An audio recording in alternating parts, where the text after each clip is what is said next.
요즘 매스컴을 보면 두 가지 단어가 가장 많이 등장하죠. 첫째는 코로나19고 두 번째는 신천지입니다.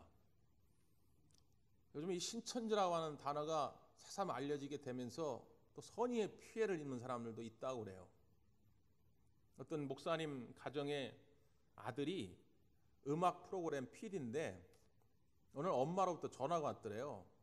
야, 내가 들어보니까 너 요즘 신천지랑 작업한다며? 엄마 어떻게 알았어요? 맞아요. 야, 이놈아 어떡하려고 너 신천지랑 작업을 해? 아니 왜 신천지랑 작업하는 게 뭐가 이상했어요? 야, 신천지랑 작업하면 큰일 나. 막 가만히 들어봤더니 엄마가 이야기하는 신천지는 그 이만희 신천지고 이 아들이 이야기하는 신천지 누구냐? 자기랑 같이 음악 감독하는 PD 이름이 신천지예요. 그 여자 PD가. 그래서 여러분 그 검색창에다가 신천지 PD 치면 진짜 그 여자가 나옵니다. 또 저 종로에 약국이 많은데 신천지가 1984년도에 시작을 했는데 그 약국은 그 이전에 개업을 했대요. 아니 그런데 이름이 신천지 약국이에요. 그래가지고 지나가는 사람들마다 와서 욕을 한다는 거예요. 우리는 아무 관련도 없는데. 기존에 많은 교회들 목사님들이 신천지의 위협성을 알렸는데 그때는 일반 언론들이 별로 관심을 갖지 않다가 요즘은 아주 관심을 갖고 하루 종일 신천지를 파헤치는 이야기들을 해주어서 그것만큼은 정말 다행이다 이런 생각을 해요.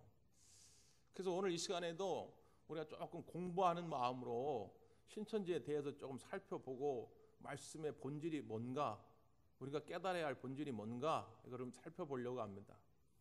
요한계시록 강해를 수요일마다 우리가 해왔거든요. 그래서 수요일 날 참여한 분들은 들었던 이야기인데 수요일 날 참여하지 않았던 분들은 아마 평생 한 번도 못 들은 분도 있을 거예요. 그래서 이거를 주일 날 한번 해야 되겠다 이런 마음을 제가 갖게 된 것입니다. 원래 이만희가 그 신천지를 만들기까지 여러 과정이 있어요.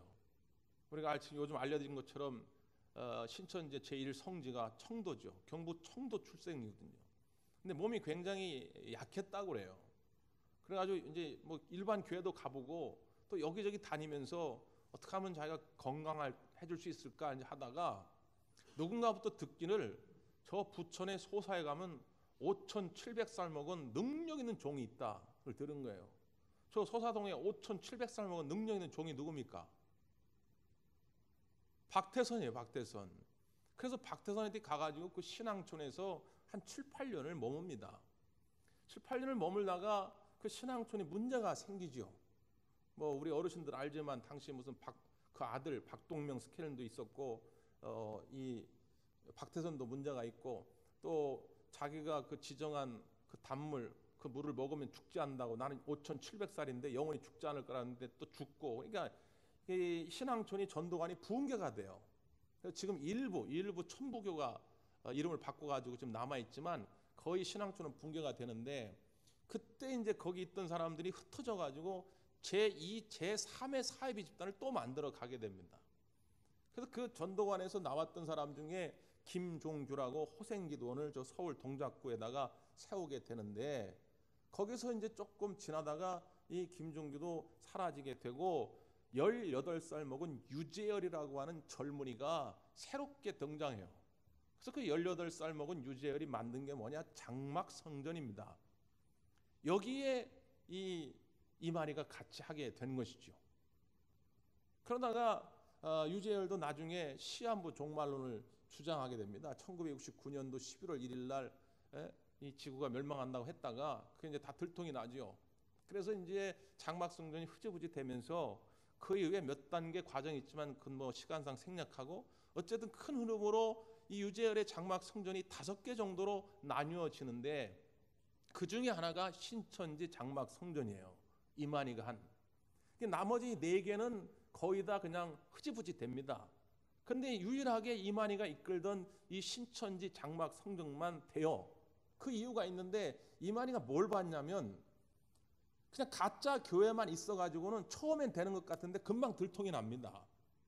그냥 이걸 가지고는 안 되겠다. 가짜 교회는 철저하게 숨기고 뭘 만드냐? 옆에다가 가짜 신학원을 만들어요. 그래서 무료 신학원, 무료 성경학원 이래가지고 기존 교회 성도들 가운데 그냥 성경 공부에 관심 있는 분들 있잖아요. 신학에 관심 있는 분들. 그냥 가짜 교회로 바로 데려오면 금방 알죠. 여기는 다르구나 아는데, 이건 가짜 교회가 아니라 이런 무료 신학원 같은 데는 그냥 일반 성경 공부나 보다 하고선 오게 된 것이죠. 그래서 거기서 철저하게 6개월에서 한 1년가량 세뇌를 시킨 다음에, 야, 이 시대에 진짜 구원자가 있다, 보혜사가 있다, 너 한번 만나볼래? 그럼 이미 다 세뇌가 된 상태이기 때문에 제발 한번 보여주십시오. 그분이 누굽니까? 그리고서 이제 그제서야 신천지 교회로 끌고 와가지고 이분이 구원자다, 이렇게 연결시키는 거예요.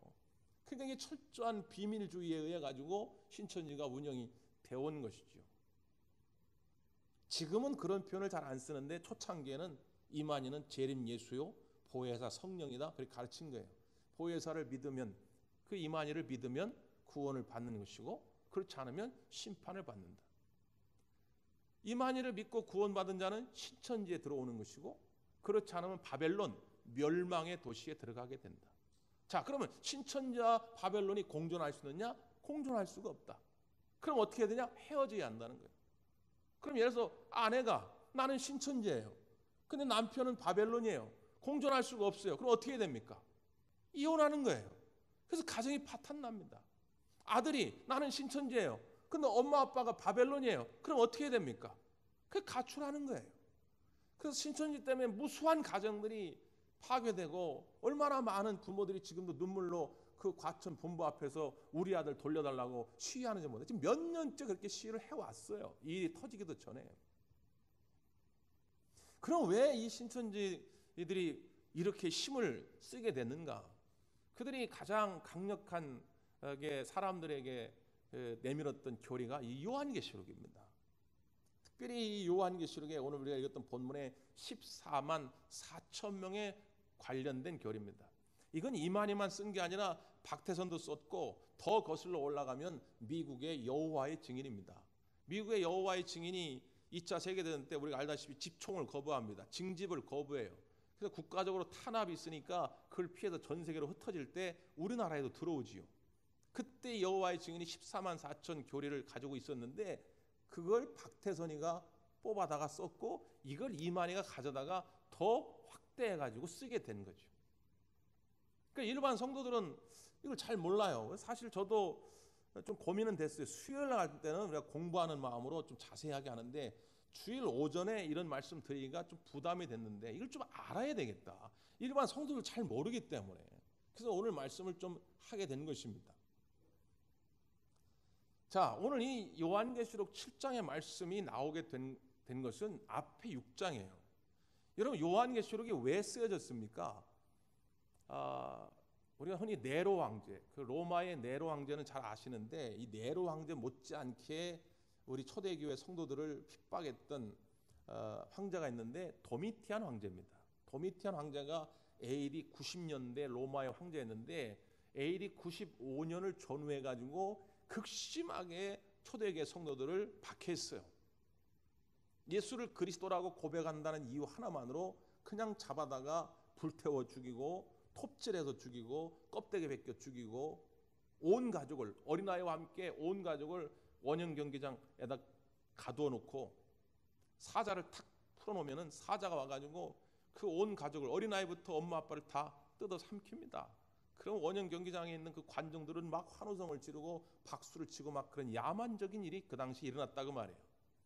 그러니까 우리 믿음의 선배들이 그냥 순교를 당하지요. 죽임을 당합니다. 또 그걸 보고 두렵죠. 두려우니까 배교하는 사람도, 예수 그리스도를 떠난 사람도 생기게 되죠. 그런 와중에 그 시대의 사도 요한도 잡혀가지고 반모섬이라는 곳에 유배가 된 거예요. 귀향을 간 거죠. 그때 성령께서 오늘 사도 요한에게 보여주신 환상의 메시지, 계시의 메시지가 바로 요한계시록입니다. 그래가지고 어떤 환상을 보여주냐면, 보좌에 어떤 분이 앉아 계세요. 보좌에 앉아 계신 분은 하나님이지요. 근데 신천지는 그것도 이만이라고 그래요. 보좌에 앉아 계신 분이 이만이라는 거예요. 성경에서 말하는 보좌에 계신 분은 하나님입니다. 그 하나님이 오른손에 두루마리를 쥐고 있어요. 이 두루마리 7번 봉인이 되어 있는데 그 봉인을 풀 자가 아무도 없는 것입니다. 근데 그때 어린 양이 나섭니다. 요한계시록의 어린 양은 예수님을 말합니다. 그 예수님이 나서서 하나님 오른손에 붙들고 계시던 두루마리를 받습니다. 그리고 그 누구도 풀 수 없었던 봉인을 하나씩 풀어가요. 하나씩 봉인을 해제할 때마다 종말의 때에 일어날 일들이 펼쳐집니다. 사도 요한의 눈앞에 쫙 펼쳐지는 거예요. 시청각적인 효과로 나타나는 것이죠. 그렇게 하나하나 풀려져 가는데 6번째 이르렀을 때 6번째 봉인을 해제하니까 어떤 장면이 펼쳐지냐면 큰 지진이 일어납니다. 해는 시커멓게 변해요. 달은 핏빛으로 변합니다. 별들은 우수수 떨어집니다. 하늘은 사라져버립니다. 땅들이 산들이 막 옮겨집니다. 이리 계양산 같은 큰 산들이 막 여기저기로 흩어집니다. 자연의 대변혁이 일어난 거죠. 대재앙이 일어난 것입니다. 이 환상이 주고자 했던 메시지는 뭐냐면 이 세상에 영원한 것은 없다는 것입니다. 우리가 해가 사라지고 달이 사라질 거라 어떻게 상상이 납니까? 저 계양산이 갑자기 확 올려가지고 저 태평양 한가운데 떨어질 거라고 우리가 어떻게 상상이나 하겠어요? 그런데 하나님이 하시면 종말의 때에 영원한 것은 없다는 것이죠. 저 로마의 황제의 권력이 영원할 것 같아가지고 그 앞에서 너희들이 두려워하고 염려하지만 로마의 권력은 영원하지 않다.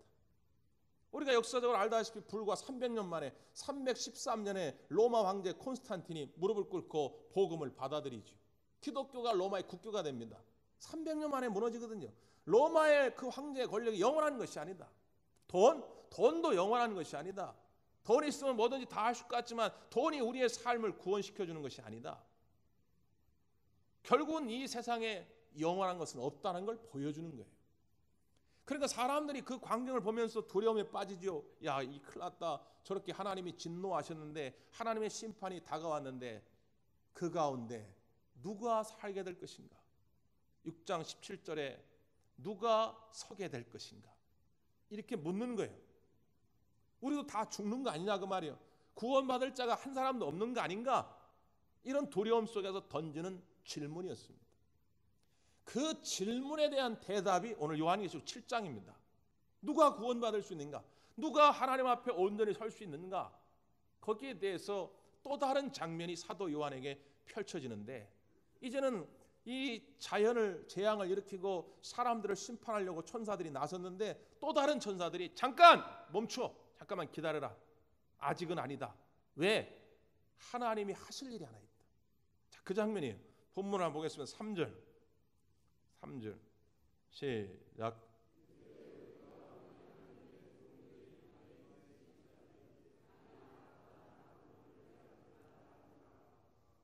하나님의 종들의 이마에 인쳐야 되니까 그 인칠 때까지는 땅이나 바다나 나무들을 해하지 말라. 이게 무슨 이야기입니까? 인친다라고 하는 말은 도장 찍다 그런 뜻이죠. 날인하다. 이게 당시 어떨 때 쓰인 거냐? 노예 제도에서 쓰여진 것입니다. 노예가 있는데 저 사람은 나의 노예다라고 하는 걸 표시하기 위해서 이마에 새기기도 하고요. 팔등에 새기기도 하고요. 등짝에 새기기도 했습니다. 그런 표현이에요. 그러니까 하나님이 인칠 사람이 있다. 또 이거를 너무 문자적으로 봐가지고 구원받을 자는 다 이마에 여기다 새겨야 한다. 또 그렇게 주장했던 이단들도 있어요. 이건 그런 문자적 의미로 받아들이면 안 되고 하나님이 구원받을 자를 택하셨다 그 말이에요. 성령께서 우리 마음 가운데 오셔서 우리가 예수 그리스도를 영접하게 되면 우리는 모두 다 하나님의 인치심을 받은 존재인 줄 믿습니다. 이 말은 무슨 의미입니까? 하나님이 인치신다 그 말은 하나님의 소유로 삼으신다는 거예요. 하나님의 것이 되었다는 것입니다. 하나님의 소유가 되면 어떻게 돼요? 하나님이 책임져 주시겠다고 하는 거예요. 지금 자연의 대재앙 앞에서 막 벌벌 떨고 있어요. 그러니까 하나님이 걱정하지 마라. 하나님의 소유가 있다. 이 대재앙 속에서도 구원함을 받은 대상이 있어 하나님이 지켜주실 자들이 있다 그 말이에요. 그럼 그들이 누구냐? 그때 보여주었던 장면이에요. 4절 시작.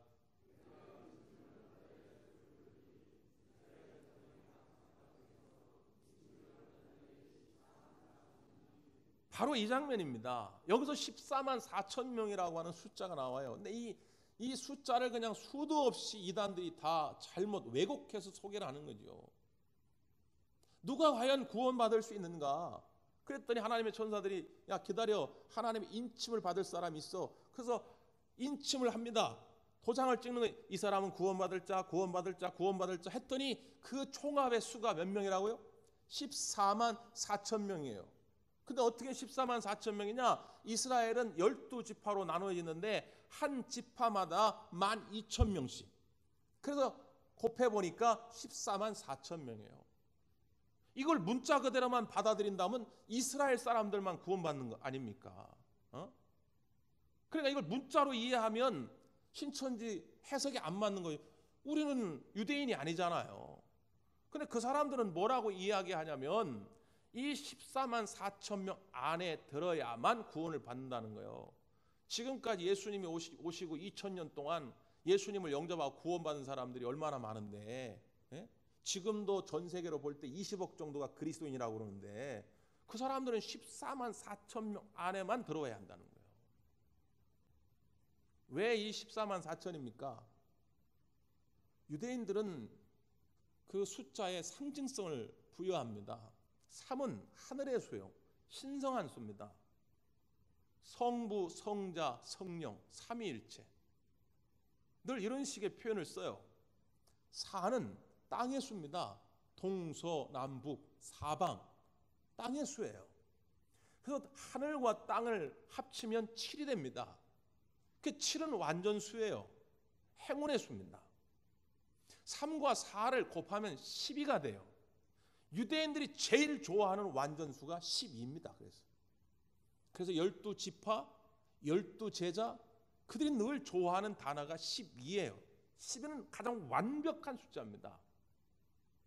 그래서 12와 12를 곱하면 144가 됩니다. 그리고 10, 100, 1000만, 이 10단위로 가는 것들은 충만의 수입니다. 가득하다는 뜻이에요. 그러니까 144에 1000을 곱한 14만 4천은 구원받을 자의 수가 충만하다는 거예요. 가득하다는 뜻입니다.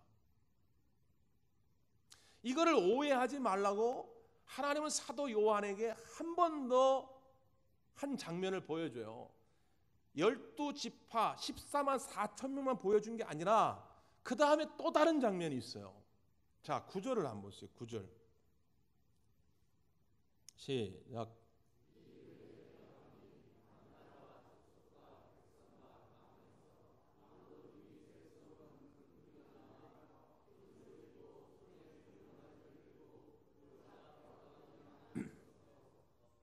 여기 온 흰옷을 입었다고 표현하죠.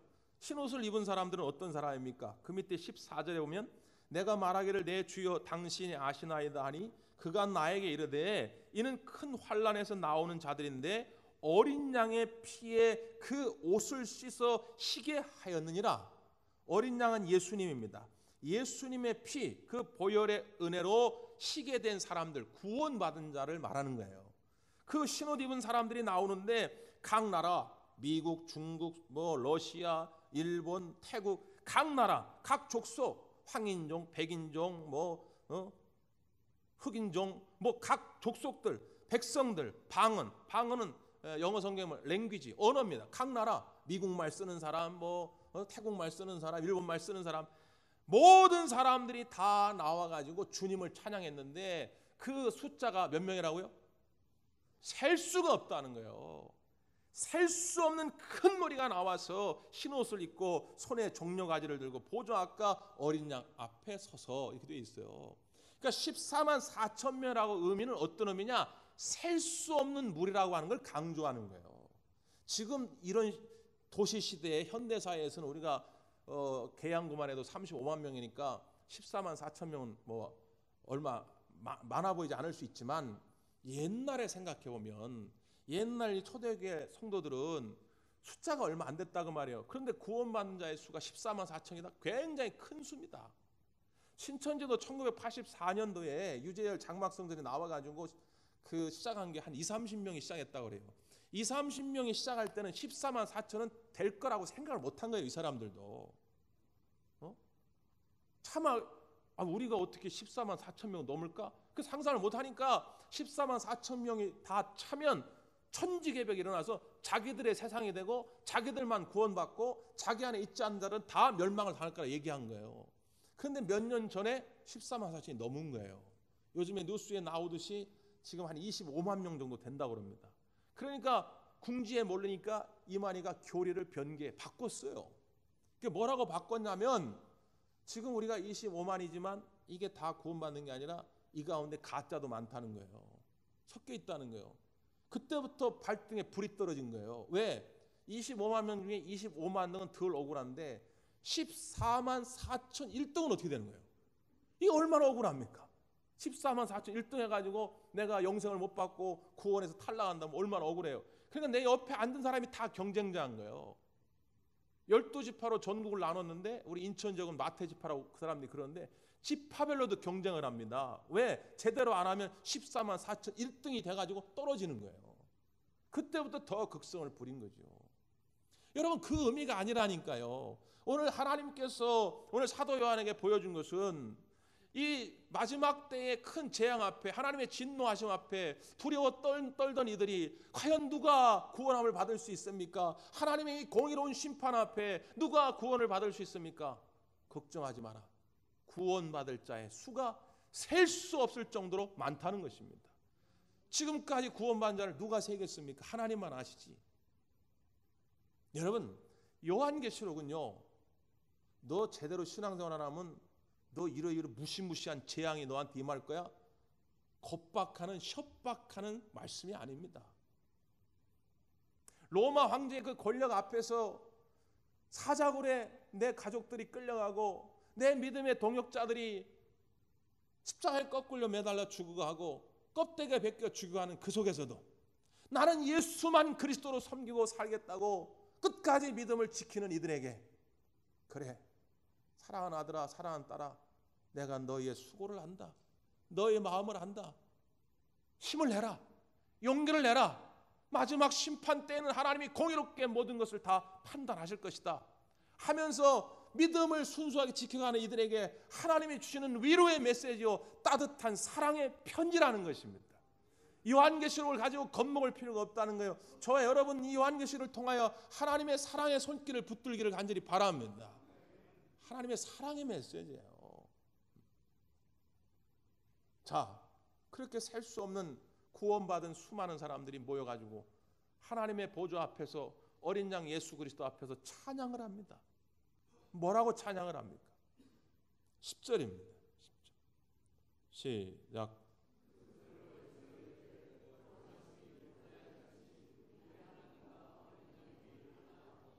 아멘. 이게 기독교의 핵심입니다. 이 한 구절만 여러분이 분명하게 믿음으로 고백할 수 있다면 그런 거짓 이단들의 미혹에 넘어가지 않아요. 구원하심이 누구에게 있다고요? 하나님과 어린 양 예수 그리스도에게 있도다. 이게 기독교의 시작이자 전부예요. 이걸 벗어나면 다 이단입니다. 구원하심이 이만에게 있지 않아요. 구원하심이 박태선에게 있지 않습니다. 문선명에 있지 않아요. 안상홍에 있지 않습니다. 여기 있는 서성 목사에게도 있지 않아요. 저는 여러분을 구원할 자격이 없어요. 능력도 없습니다. 구원하심은 오직 하나님과 어린 양 예수 그리스도에게 있는 줄 믿습니다. 이 믿음을 여러분 지키셔야 돼요. 지금 우리가 위기라고 말하지만 마지막 때 주님 다시 오실 그날이 다가오면 다가올수록 영적 세계는 더 혼란해집니다. 더 미혹의 영들이 날뛰게 돼 있어요. 그런 것에 여러분 현혹당하지 말고 오직 예수님만이 나의 구원자다. 이 분명한 믿음으로 승리하시기를 간절히 바랍니다. 기도하겠습니다.